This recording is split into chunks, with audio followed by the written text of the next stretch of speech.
Assalamu alaikum dear student. Today we will discuss the lipoprotein structure and its functions. तो lipoprotein कैसे बनती हैं? Lipid और protein का जब कम्प्लेक्स बनता है तो लिपोप्रोटीन बनते हैं। तो लिपिड्स में मोस्टली ये फॉस्फोलिपिड्स होते हैं। ठीक है, तो लिपोप्रोटीन कैसे बनती है? लिपिड प्रोटीन फॉस्फोलिपिड के ऊपर लेयर बनती है, कवरिंग बनती है, और उसके अंदर triacylglycerol cholesterol cholesterol ester pack होते हैं, और उस ऊपर जिस तरह एक चीज़ को पैक करने के लिए ऊपर रस्सी से बांधते हैं ना, उस तरह ऊपर प्रोटीन की कवरिंग हो जाती है। तो इंट्रोडक्शन इसका क्या है? Spherical molecules of lipids and protein, जिनको एपोलिपोप्रोटीन कहते हैं, they are amphipathic molecule and they play important role in the transport of lipids। ठीक है, तो मोस्टली जब हम डाइट लेते हैं फैट की तो वो अब्जॉर्ब होती है स्मॉल इंटेस्टाइन के अंदर, स्मॉल इंटेस्टाइन से फिर ब्लड में दाखिल होती है। इसी तरह जो फैट है वो हमारे लिवर में सिंथेसाइज होते हैं, एडिपोज टिश्यू में सिंथेसाइज होते हैं, फिर वेरियस टिश्यू में ट्रांसपोर्ट होते हैं for their utilization and storage. तो इनकी जो ट्रांसपोर्ट होती है उनमें आपको पता है लिपिड जो है नॉन पोलर होते हैं, एक्वस एनवायरनमेंट में ये ट्रांसपोर्ट नहीं हो सकते। तो एक्वस एनवायरनमेंट में लिपिड की सॉल्युबिलिटी कैसे बढ़ाई जा सकती है? तो वो लिपोप्रोटीन के अंदर पैक हो जाते हैं और फिर ट्रांसपोर्ट होते हैं। फास्फोलिपिड का जो ऊपर पोलर हेड ग्रुप है वो बाहर की तरफ होते हैं, जो वो पोलर होते हैं, और जितना फैट है वो अंदर पैक हो जाता है, ऊपर प्रोटीन की कोटिंग आ जाती है जो उसको पोलर कैरेक्टरिस्टिक देती है। तो फिर वो जो है प्लाज्मा के अंदर ट्रांसपोर्ट होते हैं। Lipids are insoluble in water. The problem of transportation in the aqueous plasma is solved by associated with non polar lipids with amphipathic lipid, phospholipids and cholesterol and protein to make water miscible lipoprotein। यानी कि कहता है कि phospholipid की covering बनती है, अंदर सारे फैट जो है वो पैक हो जाते हैं। जब अंदर सारे फैट पैक हो जाते हैं, ऊपर जो फास्फोलिपिड होते हैं, फास्फोलिपिड की जो नॉन पोलर टेल्स होती हैं वो अंदर की तरफ आ जाती है, पोलर हेड बाहर की तरफ आ जाते हैं, ऊपर प्रोटीन की कोटिंग आ जाती है, तो वो उसको मिसिबल बनाती है किसके अंदर? प्लाज्मा के अंदर, और उसकी वजह से वो ट्रांसपोर्ट होते हैं। Its objective is to solubilize lipid in the plasma to facilitate their transport in the biological system. ये इसकी वजह होती है कि क्यों लिपोप्रोटीन बनती हैं। And provide efficient mechanism for lipid delivery to the tissues and lipid removal from the tissues, यानी कि रिमूव भी होते हैं और ऐड भी होती हैं। Lipoprotein possess the fundamental properties of micelle except the fact that the micelle is composed of amphipathic lipid only, यानी इसमें सिर्फ एम्फीपैथिक पोलर मॉलिक्यूल होते हैं। जनरल स्ट्रक्चर ऑफ लिपोप्रोटीन ये मैं आपको बता चुका हूँ। Lipoprotein consist of non polar core, यानी कि अंदर की तरफ टेल होती हैं जिसके अंदर फैट सारा स्टोर होता है, and single surface layer of amphipathic lipid, यानी कि ऊपर फास्फोलिपिड की कोटिंग होती है, पोलर ग्रुप उसके बाहर होते हैं और टेल्स अंदर की तरफ होती हैं। The protein moiety of lipoprotein is known as apolipoprotein और एपोप्रोटीन। जो प्रोटीन इसके ऊपर लगी होती हैं वो उसको एपोलिपोप्रोटीन कहते हैं या एपोप्रोटीन कहते हैं। ये आप देख सकते हैं, ये फास्फोलिपिड की कवरिंग है और नीचे ये ट्राइसेल ग्लिसरॉल कोलेस्ट्रॉल एस्टर और कोलेस्ट्रॉल पैक है। ठीक है, ऊपर ये फास्फोलिपिड की कवरिंग है, ठीक है, और ये ऊपर प्रोटीन को टाई किया हुआ है। ये कुछ कोलेस्ट्रॉल के मॉलिक्यूल भी हैं जो लिपिड की मेम्ब्रेन को स्टेबिलिटी प्रोवाइड कर रहे हैं। Some lipoprotein are integral and can not be removed। कुछ लिपोप्रोटीन है जो अंदर तक दंसी होती हैं, ठीक है, और वो रिमूव नहीं कर सकते। whereas other lipoprotein can be freely transferred to the other lipoprotein। So you can say lipoprotein in short are triacylglycerol cholesterol ester plasma, यानी कि phospholipid free cholesterol and lipoprotein, इनकी ये बनी होती हैं। इनके ये कॉन्स्टिट्यूएंट है लिपोप्रोटीन के। तो अगर प्रोटीन को देखें, lipoprotein, protein component of lipoprotein, ठीक है, एपोप्रोटीन को देखें, यानी कि जो ऊपर से एपोलिपोप्रोटीन होती है, ठीक है, वो प्रोटीन क्या करती है, protein component of lipoprotein promote transport and Uptake of lipids, यानी कि लिपिड की ट्रांसपोर्ट भी करती है और उसकी अपटेक भी करती है। एपोलिपोप्रोटीन एक्ट एज ए लिगेंड्स, ये जो एपोलिपोप्रोटीन ए बी सी डी या अल्फा बीटा होती हैं, ये बहुत इंपॉर्टेंट होती हैं, ये चारों फंक्शन परफॉर्म करती हैं। एक्टिवेशन ऑफ एंजाइम, कौन कौन से एंजाइम एक्टिव करती हैं वो हम बाद में देखें। तो ये चार तरह की प्रोटीन होती हैं, ए बी सी एंड ई, ठीक है, ए और बी को आप अल्फा बीटा भी कह सकते हैं, ए बी सी एंड ई। जो ए है उसकी टाइप A1 है, लीवर और इंटेस्टाइन के अंदर होती है, A2 जो है वो सिर्फ लीवर के अंदर होती है, A4 जो है वो इंटेस्टाइन के अंदर होती है, ठीक है।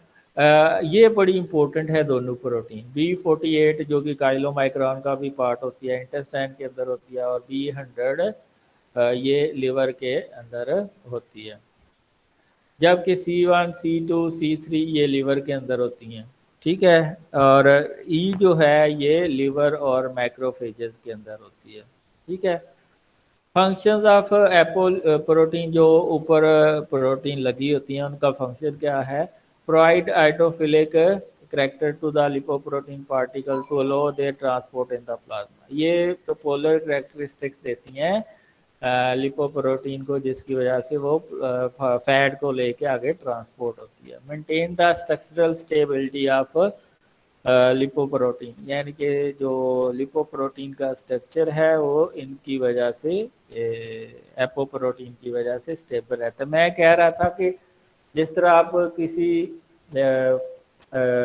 चीज़ को पैक करते हैं, ऊपर रस्सी से जो है ना मारते हैं ना, उसको टाई करते हैं, वही काम इधर एपोप्रोटीन का होता है, यानी कि ऊपर फास्फोलिपिड की कवरिंग है, नीचे आपके फैट पैक है, ऊपर जो है ना कवरिंग बनाती है ये एपोप्रोटीन,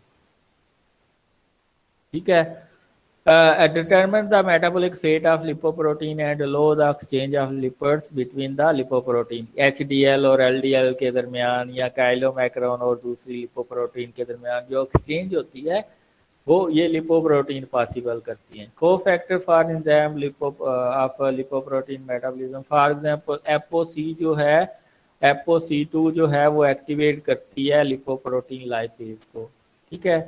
एपो A2 ये करती है एक्टिवेट ये लेसिथिन कोलेस्ट्रॉल एसाइल ट्रांसफरेज को। इनहिबिटर ऑफ एंजाइम भी एपोसी3 और A2 इनहिबिट करती है लिपोप्रोटीन लाइपेज को। कुछ एपोप्रोटीन जो है वो एक्टिवेट करती हैं एंजाइम को, कुछ इनहिबिट करती हैं।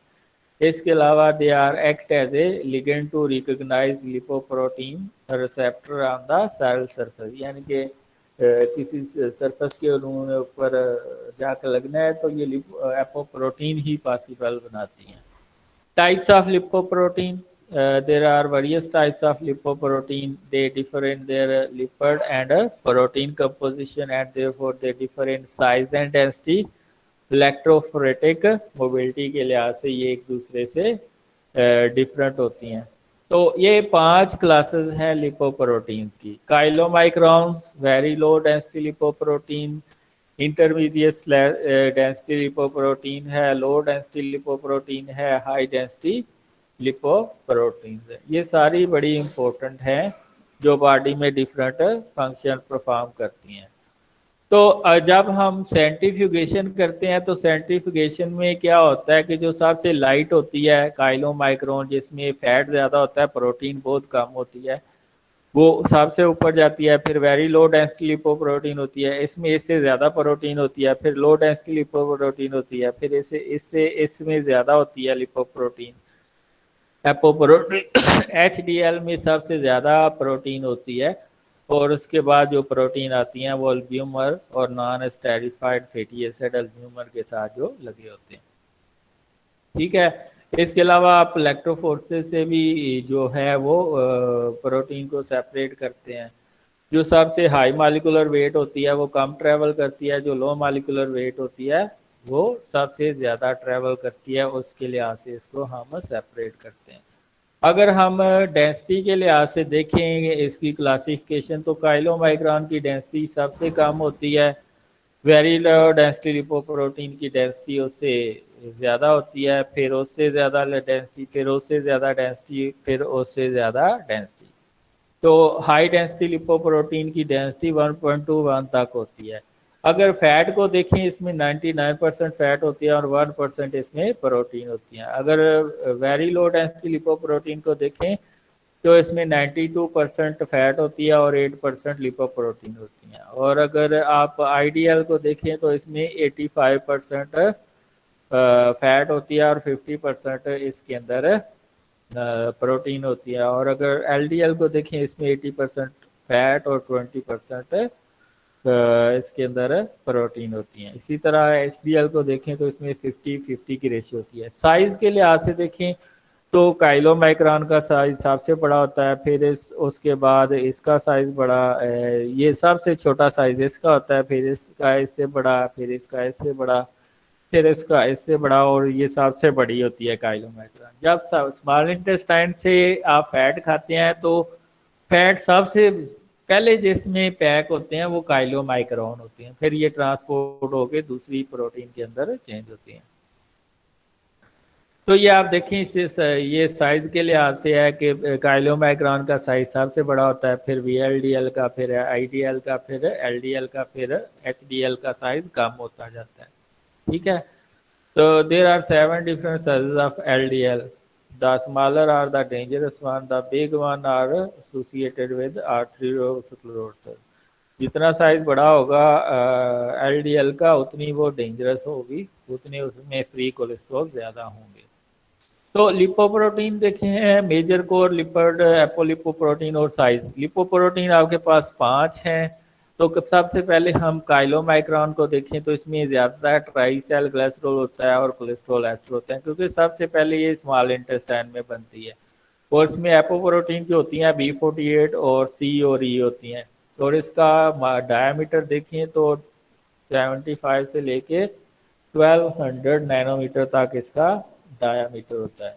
ठीक है, अगर वेरी लो डेंसिटी लिपोप्रोटीन को देखें तो एंडोजिनस ट्राइसल्ग्लाइसरोल होती है, इसको B100 होती है, और C और E इसके अंदर लिपोप्रोटीन मौजूद होती हैं, यानी कि एपोप्रोटीन मौजूद होती हैं, और इसका डायमीटर 30 to 80 नैनोमीटर का होता है। आईडीएल को देखें तो इसमें एंडोजिनस कोलेस्ट्रॉल एस्टर होते हैं, एंडोजिनस जो अंदर से बनते हैं, B100 और E इसके अंदर होती है, और ये 25 to 30 नैनोमीटर की इसका डायमीटर होता है। एलडीएल को देखिए, endogenous cholesterol ester B100 18 to 25 इसका डायमीटर होता है, और एचडीएल इसका डायमीटर सबसे कम होता है, endogenous cholesterol ester A, C and E, और इसका डायमीटर 8 to 12 होता है। इसमें सबसे ज़्यादा फ्री कोलेस्ट्रॉल भी होता है, जो कि फ्री कोलेस्ट्रॉल ये ब्लड में फेंकती है, इसलिए इसको हम बैड कोलेस्ट्रॉल प्रोटीन कहते हैं। एचडीएल को गुड कोलेस्ट्रॉल लिपोप्रोटीन कहते हैं, क्योंकि ये कोलेस्ट्रॉल ब्लड से खत्म करती है।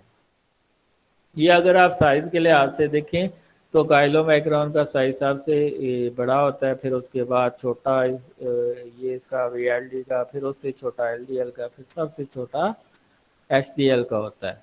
ठीक है, तो मेनली इसके अंदर ट्राइग्लिसराइड होते हैं और कोलेस्ट्रॉल एस्टर और फ्री कोलेस्ट्रॉल इसके अंदर मौजूद होता है। तो जब आप सेंट्रीफिकेशन करते हैं, सबसे ऊपर जो आती है वो काइलोमाइक्रॉन होती है, फिर उसके बाद वीएलडीएल आती है, उसके बाद आपके पास एलडीएल आती है, और सबसे नीचे आपके पास एचडीएल आती है।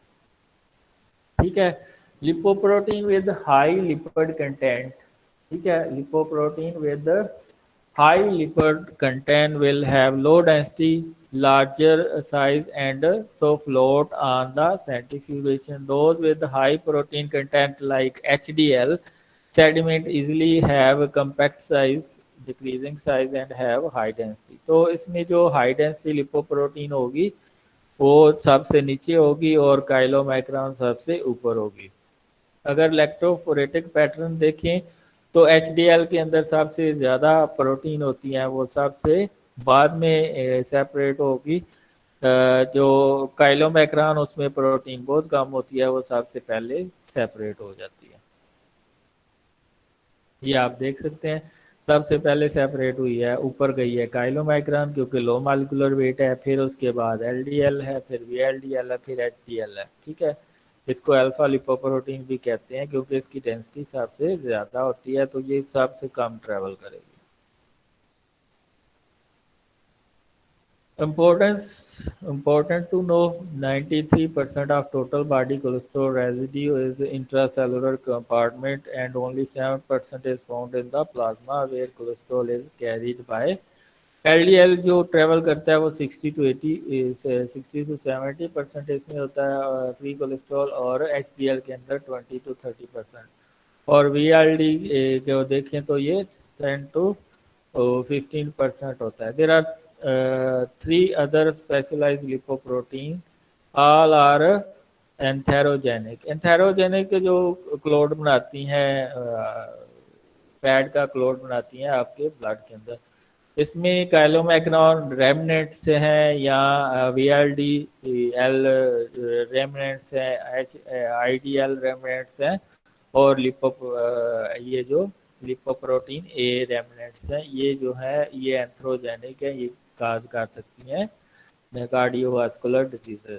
पर ट्राइसाइल ग्लाइसरोल ट्रांसपोर्ट कौन कौन सी होती है? काइलोमाइक्रोन होती है, वीएलडीएल होती है, ये ट्राइसाइल ग्लाइसरोल को ट्रांसपोर्ट करती हैं। काइलोमाइक्रोन जो आप खाना खाते हैं उसमें से जो ट्राइसाइल ग्लाइसरोल होता है उसको ट्रांसपोर्ट करती है, और वीएलडीएल जो है ये इंडोजिनस जो ट्राइग्लिसराइड हेपाटिक सिंथेसिस होती है उसको ये ट्रांसपोर्ट करती है। तो ये जो दो लिपोप्रोटीन है ये कोई आर्गन सिंथेसाइज कर रहा होता है, काइलोमाइक्रोन और वीएलडीएल। ये काइलोमाइक्रोन इंटेस्टाइन सिंथेसाइज कर रहा होता है, वीएलडीएल जो है ये लिवर में सिंथेसाइज हो रही होती है, बकाया जो है कोलिजन के दौरान प्रोड्यूस होती हैं, एचडीएल एलडीएल और दूसरी। और कोलेस्ट्रॉल ट्रांसपोर्ट ये दो हैं, एलडीएल जो है मेनली फ्री कोलेस्ट्रॉल को ट्रांसपोर्ट करती है, और एचडीएल मेनली एस्टेरिफाइड कोलेस्ट्रॉल को ट्रांसपोर्ट करती है। ये लिपोप्रोटीन ए जो है ये एंथेरोजेनिक है, ये मैंने आपको बताया, इसके अंदर एपो ए और एपो बी होती हैं, और 20 to 30% of people have level high level just cardiovascular risk उनमें ज़्यादा आता है। Black subject have lipoprotein A, normal range twice as high white and asiatic subject. ठीक है, यानी कि जिनके अंदर कार्डियोवास्कुलर डिजीजेज होती हैं उनके अंदर लिपोप्रोटीन ए सबसे ज़्यादा होती हैं। Apo A sequence similar to plasminogen and lipoprotein A interfere with the spontaneous thrombolysis. Lipoprotein A level highly genetic resistant to diet and drug therapy, although niacin may help to decrease the level of LPA। तो ये आपकी separation है lipoprotein की। इलेक्ट्रोफोर्सेस में आप देखेंगे तो HDL सबसे ज़्यादा प्रोटीन होती है, ये कम ट्रेवल करेगी।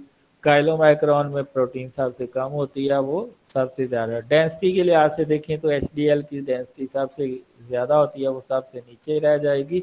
काइलोमाइक्रोन की कम होती है, ये ऊपर रह जाएगी। साइज के लिहाज से देखें तो इलेक्ट्रॉन माइक्रोस्कोप के जरिए साइज देख सकते हैं। एचडीएल का साइज सबसे कम होता है और काइलोमाइक्रोन का साइज सबसे ज़्यादा होता है। यहाँ तक किसी का कोई क्वेश्चन है तो वो पूछ सकता है, फिर हम आगे चलते हैं।